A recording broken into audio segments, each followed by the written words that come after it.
Europe 1 matin. Et à 7h20 sur Europe 1, place à l'édito éco, Dimitri Pavlenko. Bonjour Agnès Verdier-Molinier. Bonjour Dimitri, bonjour à tous. Agnès, le Premier ministre François Bayrou s'est dit prêt à réexaminer à partir d'aujourd'hui mardi le projet de réforme de la tarification des transports sanitaires.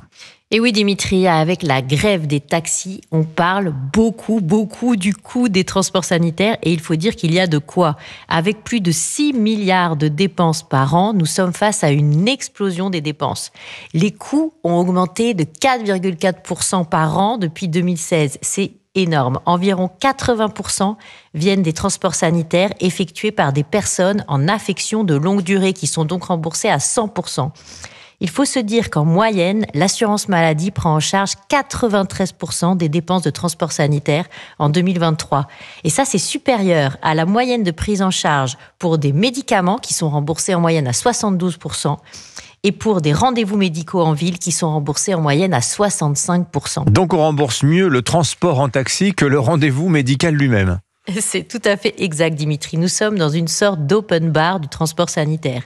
Tout le monde veut son bon de transport parce qu'il sait qu'il ne va pas en payer que très peu. Sans parler de la fraude. Un homme de 35 ans, par exemple, atteint d'une affection de longue durée, sera jugé en novembre prochain par le tribunal correctionnel d'Évry pour avoir réalisé plus de 3000 demandes de remboursement de transport sanitaire et détourné avec des taxis plus de 600 000 euros sur des transports sanitaires fictifs, ce qui démontre un vrai manque de contrôle des remboursements par l'assurance maladie. Mais ça, c'est un exemple extrême quand même, Agnès.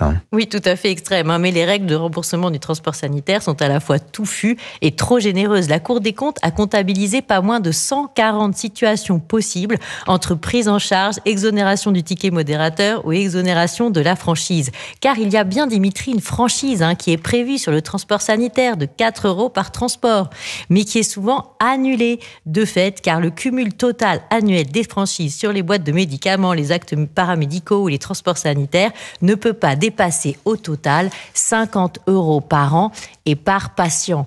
En réalité, Dimitri, pour faire baisser la facture exorbitante du transport sanitaire, bien plus que le levier du tarif des taxis, il y a 2 solutions simples. En 1, rendre non remboursable pour tous les patients, quelle que soit leur situation, la franchise de 4 € par transport sanitaire.